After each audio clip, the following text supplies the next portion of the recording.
What's up, guys? Welcome to the first episode of the Golf Parfection podcast. I'm here joined by my host, Matt Soza, the owner of the Golf Garage.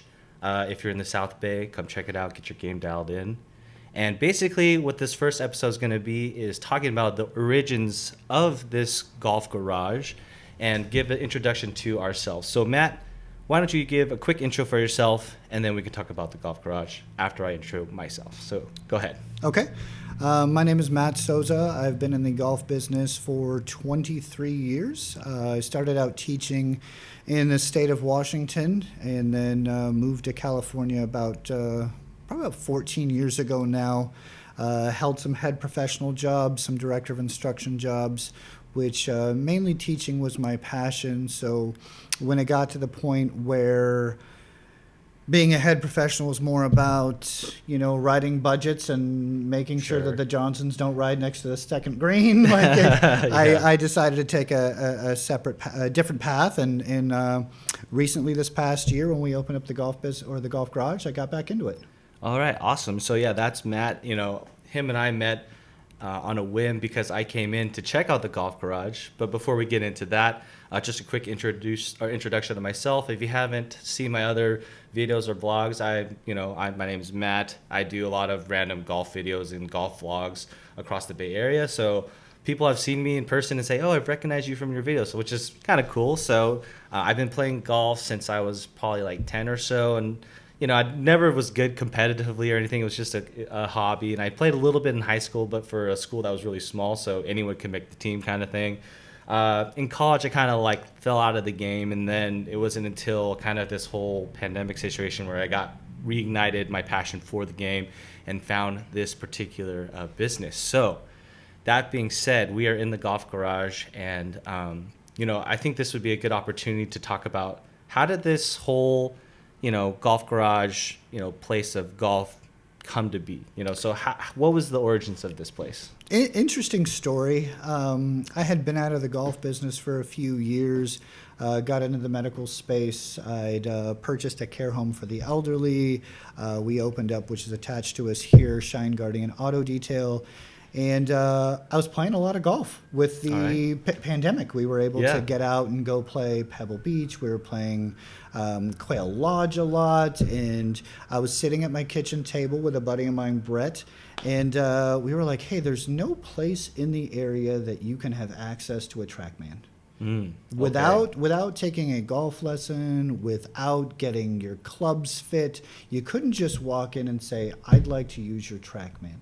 Got it. Or like a Golf Galaxy or something, or whatever. Yeah, you couldn't actually practice and dial in your numbers if you wanted to. You can't. There was no place like that in our area, right? So we had extra space here attached to Shine Guardian, and it wasn't being utilized. So I got with Thomas, and we had he's my business partner for Shine Guardian, and we came up with an idea to create this studio that is 520 square feet. We spared no expense on the Trackman. We got the most expensive package we could get, and again, we could have done this for $30,000 less if we went with a different brand name, right? Sure. But for 20 something thousand, someone can put that in their garage.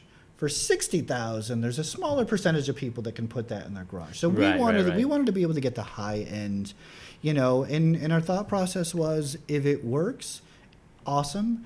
If not, we have the coolest place to hit golf balls by ourselves. Right? So it was a win-win either way. But I'll tell you what, it is taken off. And it kind of went in a different direction than I thought it was going to go, because I really thought it was going to be very transactional. You come in, you use the bay, you leave. You come in, you use the bay, you leave. And what I found is we created a community, right? A lot of the people that come here, they go out and play golf together. They come here together. We're always going on golf outings together. It really has become the Golf Garage family. Oh yeah, right. I've come to notice that as well, just by our first lesson or whatever, or even participating in some of the events you have. It's a cool community. Everyone that I met, I still text on occasion, say, hey, you're available for a round, and we can get out. So yeah, you definitely have created something special here, in my opinion. And like to your point, you thought it was going to be more transactional, but I feel like now that lessons are taking off, because you didn't think maybe you were going to do that many lessons then either, right? When I started back up, I said, well, I'll take on a few clients, right? I'll take on a few clients and I'll just do a little bit. And it reignited my passion for teaching. And when you have Trackman data and you have the video to go along with it, it makes teaching a lot more fun.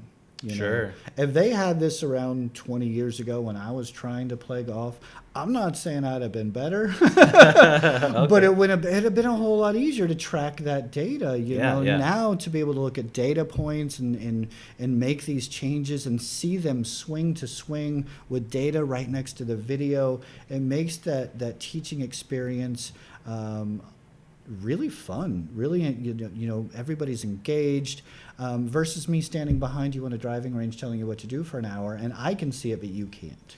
Right, and I think, and we can talk about that probably on another episode, is that the advent of all of this data that you can get from, systems like these, everyone likes the fact that, like, oh yeah, if I'm doing something that my instructor tells me and I'm getting this feedback and I can actually see in the numbers improvement, that's like huge in itself. It makes it a better value.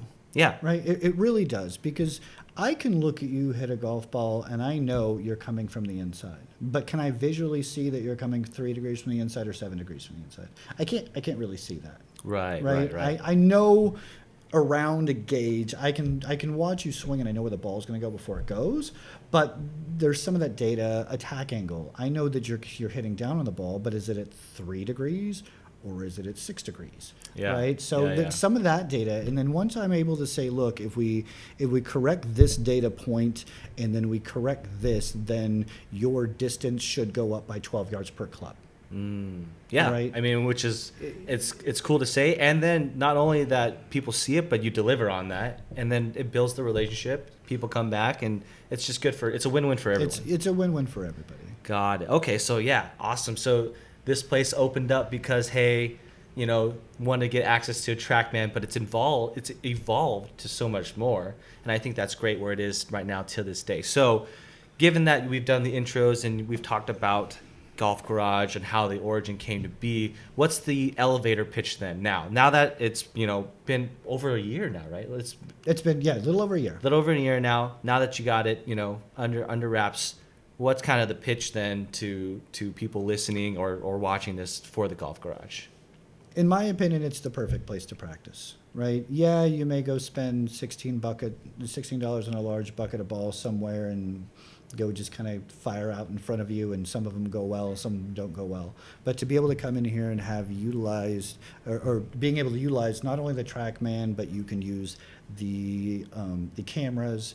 I have any of the latest, greatest, teaching aids out there. All of George Gankis's stuff, a lot of all the training aids, the Tour Striker stuff. You're able to come in and you're able to set up a practice station. So if you can set up a practice station where you're forcing yourself to do something, again, you're getting a better result in a shorter amount of time, and you can see in the measurable data if you're doing what you're wanting to do. Yeah. So I think that's great. Yeah. Totally agree. To work on your swing or to practice, having this kind of data is invaluable. On top of that, though, if you would like, something you didn't touch on is that it's also, you got the golf sim aspect of it, right? You know what, Matt, when we first started this, I didn't think I would play that much virtual golf. We play more virtual golf than we do, to be able to have access to Pebble Beach, Spyglass, Spanish Bay, some of these courses that some people will never ever get to play, and how realistic it looks. Now, is it going to play a lot easier? Yeah, there's no win and a flat lie. To give you an idea, my actual handicaps, I think I'm a plus .05 or something. I'm mediocre nowadays. but my Trackman handicap has me as a plus 7.5. All right. You know, Yeah, so yeah, you yeah. can tell there's about a 6-stroke difference, right? But you know, it's you can fire through 18 holes at a golf course in an hour. You can DoorDash a pizza from right around the corner, bring in your buddies, come in here. You've got, you know, you can put on any music you want or watch the game while you're having. It's just, it's your spot for whatever you want to do for the time that you book the space. Right. And so maybe you want to talk about that model real quick in terms of, because you have the lessons booking part of it, but then also just renting the Trackman, right? Yeah, so you can book out the bay in anywhere from 30-minute increments up to 3 hours, 4 hours, right? So those are the associated costs right now are $45 for the hour or $60 for the hour if there's more than one person. Yeah. You know, if there's more than one person, I don't care if it's 2 people or 6 people, it doesn't matter. It tops out at $60 an hour. Got it. When we did this, there are some places that have opened in the area that rent out the bays that charge almost double what I'm charging. Yeah. Yeah. I didn't do this to be like, we're gonna make a boatload of money. I just did this because I wanted this cool space for people to come hang out. Absolutely. And I definitely feel that, you know, the times that I've been here, and there's also events that, you know, you've hosted as well. And yeah, and talk about, just want to touch really big quickly on the quality of practice. You know, like when you think about it, shoot, now Muni is like $13-14 for a large basket. Okay, would I rather hit, you know, 4 bucket of balls or hit 1 bucket of balls with Trackman data? And I think, you know, with a little bit of guidance from some of your lessons, I can come in here and practice and say, hey, you know, this is what Matt has me working on. But if I try to do that at the range, it's kind of hard to know if I'm succeeding in that. Whether if I have the numbers, it's a little bit more beneficial. And I'll tell you a quick story, and this is part of the reason why this came about. When the George Gankus G box, Yeah, right? yeah, yeah. It's a Velcro across your waist with 2 big boxes on each side. One of them has a line on it. I had bought that when it first came out. Now, mind you, I've been playing this game a long time, and I was still too embarrassed to take that thing out to the golf course because I didn't want to be that guy. At the right? driving range with all Yeah, this. with all the thing, right? I'm carrying out my stuff. I'm wrapping it around my Yeah. waist. So I was like, this is also a perfect place for me to come and look like an idiot trying to figure out what I'm trying to work on without having eyeballs on me to do that. And that was, Right. you know, when I first got the G-Box, my wife would laugh at me because I would be in the living room and I'd have it strapped on, and there's this one part in between where the table is and the couch is, and I can swing a wedge and I don't hit anything. Right, so I would do that, and I would swing it probably 20, 30 times, and then I would take it off, I'd hop in the car, I'd drive out to Santa Teresa, and I'd hit golf balls. And I would try to recreate, right? Yeah, So yeah, yeah. this way, that was kind of one of the things. I was like, man, I could have all this stuff in here, in you know, all these training aids that I find to be helpful, and give people the opportunity to use the plane mate without having to go out and spend $175 on it, to use the G-Box without spending $100 on it, right? Just if you want to try it out and then you want to go buy it yourself, fantastic. But this gives you the opportunity to come check some of these things out. Yeah, so I mean that's another value proposition. Is basically you have the most popular training aids, right? And if you're kind of, you know, shy about pulling the trigger because they are expensive, you know, definitely, like you can try them out here. So that's another thing. Like, so you have the G-Box, the plane mate, right? You I've have got the like shallower, yeah. I've got the balance board, I've got the tour striker where it allows you to build planes. I've got enough, you know, pool noodles that you can set them everywhere. Exactly. You know, those are my favorite. And then again, like I always, when people come in here to use the bay, I'm not stingy with information. If you want to take a lesson, great. But if you want to bend my ear about a particular thing and I say, this is the drill I would, you know, I'll give you a few minutes of time and kind of try to direct you. I'm not going to be like, hey, you know, you better pay that $130 an hour before I talk. It's just not my personality to do so. I love watching people get better. Right. And I think that's kind of where we're going to pivot real quick, or to the next thing is like my personal experience with the golf garage. That was kind of what you said exactly right there is kind of my experience. So to let you guys know, on Instagram, I found the golf garage. I was like, oh, shoot, someone's got like a Trackman setup. What a cool business idea. Because I'm always like, oh, business, you know, I'm kind of a business thinking person. I was like, oh, that's a great business. Maybe I'll come check it out. So I started following the account. And then on your stories, you posted, oh, yeah, someone, you know, dropped out and I had like a discount on one of these slots. I was like, okay, now's the time to try, you know, like you got a discount, you know, like I like things that are cheaper. So I just checked it out and I just wanted to come in here and like gap my clubs just to see. But then I was, you know, hitting my swing and then you were just around giving me a few pointers. And then like, I think we ended up picking up like, you know, some yardage and we're like, oh, there's something going on here. And this, you know, and just to be clear, like I have not received a single dime for any of this. I'm doing this all my own accord. When I tell people and recommend people the Golf Garage, I'm not doing that, you know, because Matt's, you know, providing some kind of kickback. I'm saying this as a genuine, sincere, like I enjoy going to the Golf Garage. And I've told a lot of people and all of my friends to go and, you know, they've had positive experiences as well. Not to say that like, you know, it's going to be a perfect fit. A golf instructor, finding that is a very hard thing to do. That could be a whole nother topic. But for me personally, yeah, like it was a good fit. Then I ended up having a great first experience, like, oh, getting all of my, you know, Trackman data and whatnot. So I ended up booking a lesson, and then lessons turned into, you know, participating in, you know, stroke play events with everyone and kind of being involved in this community. And so on top of that, you have had some events, right? Yeah, we've done our league. We've started a league. We did a match play championship.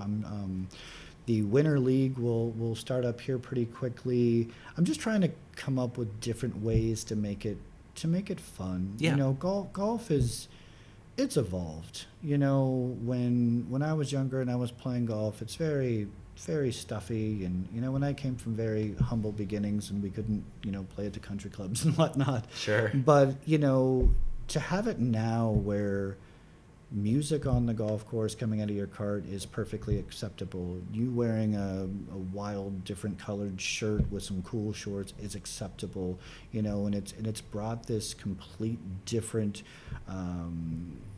just these people that normally wouldn't play are coming out and playing and having a great time doing it. And I think it's phenomenal. Yeah, I think it's really good for the game. It needed to kind of, you know, fracture from a traditional sense to keep growing. There are still a lot of barriers, I feel like, that could be worked upon. But yeah, like just like, you know, having places like these to make golf kind of cool and to hang out, you know, and just chill with your friends and, you know, go play 9 holes at Pebble or something, or 18 holes at Pebble. I think, you know, places like these, you know, definitely help in that cause. So I think one other thing that I want to touch on was a event that you had. So on top of, you know, playing golf, you've also hosted an event with someone in the industry, namely Mr. Cooper, right? Like, yeah, and yeah. So go over that real quick for that. What was that all about? So, you know, this started with I followed Drew. Pretty much, if you don't know Drew Cooper, please give him a follow. The guy's got the smoothest, most powerful golf swing I think I've ever seen, right? I don't know how his ball speed's crazy for what you visually see. When somebody's has 200 plus mile an hour ball speed, you normally see him go at it with everything that they have. And to watch this guy and how smooth the transition is and how clean the positions are, he makes it look effortless, you know. So it all kind of started where a few months ago, me and Craig White, who I met, who works at the Golf Spot in Pleasant Hill, does a lot of teaching as well. We kind of were jabbing back and forth. Good guy, actually getting married tomorrow. All right. And we started with this 7-iron ball speed challenge. Right, and I was like, well, I hit the ball pretty far. I can get that thing pretty fast. And I think he posted like 138 ball speed, and I posted 139. It kept going back and forth. And I think I got it to like 143.8, and I think my right shoulder still hurts, right? But we got a little chippy, and he's like, hey, he tagged Drew Cooper. He's like, hey, bro, like we got 143.8. Like, what do you got?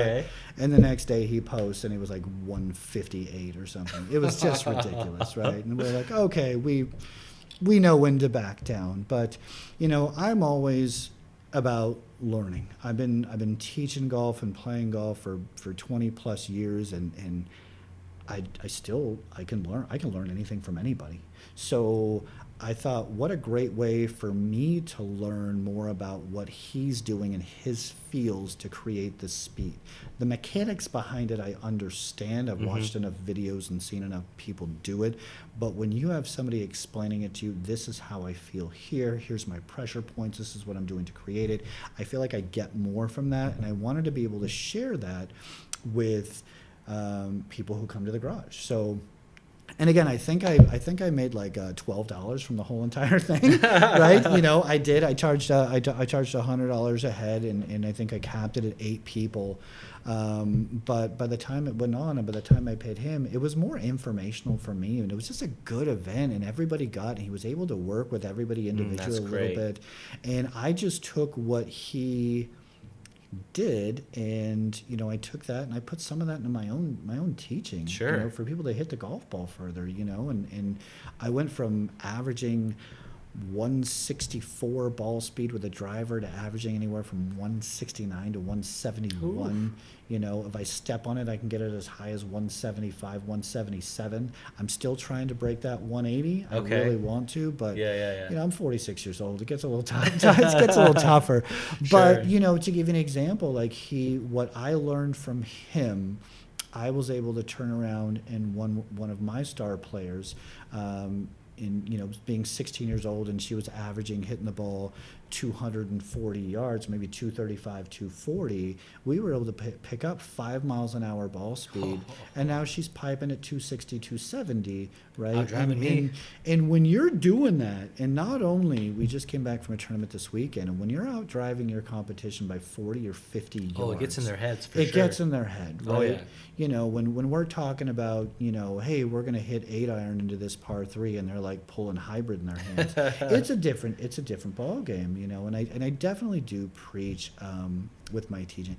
Golf is it's not the same game I was teaching 20 years ago, right? It's not you hit your 8 iron 145. It's you hit your 8 iron 185. You know, it's hit it as far as you can down there. I'd rather take 100 yards out of the rough than 150 in the fairway. Right, absolutely, but this is what's changing the game. You've got, you know, your Brysons, you know, that are coming up, and everybody's an athlete, you know. Yeah. There's no more John Daly's. There's no more, you know, Jason Duffner. Like these guys aren't. It's more guys like Cam Champ, you know. It's fit. It's JT in the off season doing all that work to strengthen and get more flexible, so they can, one, keep their bodies healthy throughout the season, and create these numbers. Right? The ball speed's just getting faster and faster and faster, and that's what it's going to take. You know, like. Back in the day, you could be a +3 and go out and try to play on the mini tours, right? And that's what I was, but I was like a +3 something, you know. And I was like, oh, I'll go try to play. Turns out it wasn't very good. But I got high school players now that are +3s, right? Yeah. It's long gone, right? Yeah. They're athletes. They hit the ball further than you do. They putt better than you do. Like, it's just so much more effort with the right plan and programming to get somebody to that level. It's so much, and it's not going to stop. You know? Oh yeah, the game is advancing from an athletics perspective, and just like I think that's all aided by what you have here, like the data.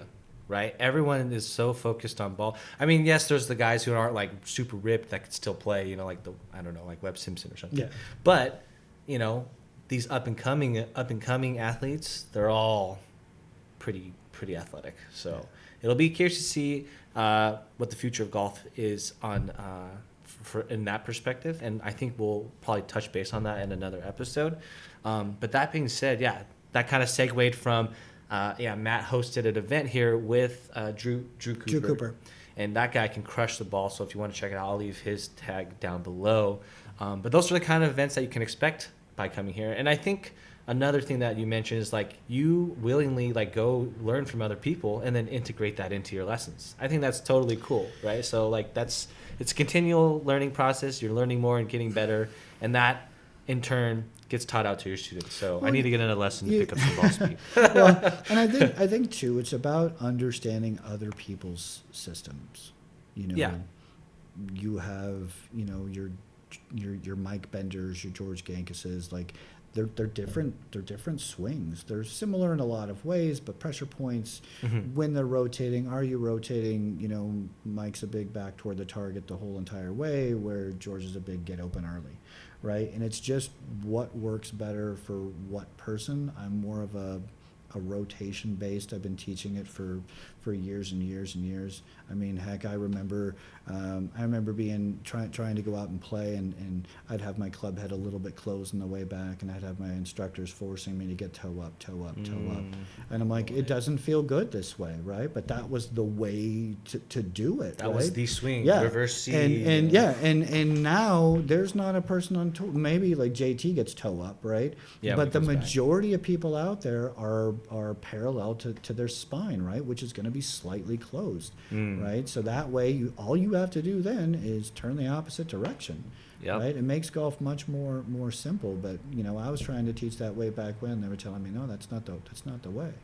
So it's interesting how it's changed. It's definitely interesting how it's changed. So I guess the last thing here that we'll touch on before we end this one, if you made it all this far, what do you see as the future of the golf garage? And so it's been 1 year, like maybe for the next 5 or so. What's the future for you? I think we're looking at moving into a larger space, right? I really want to incorporate the fitness side of it, open up something that'll be multiple Trackman bays, a few extra hitting bays, a putting area, but mainly a fitness area as well. You can come in, you can do a little lifting, you can do some cardio, you can hit some golf balls, and then still you can come in and hang out with your friends and play golf, right? It's just that ultimate golf hangout spot. Do some club fittings. Oh yeah, I think and that's great. I think that's a good vision to aspire to, and I think that's pretty unique to. And then we should probably do a whole other episode of this, is fitness in golf, because there are some great people on Instagram that are good at golf, and they also provide instruction on what best exercises to do.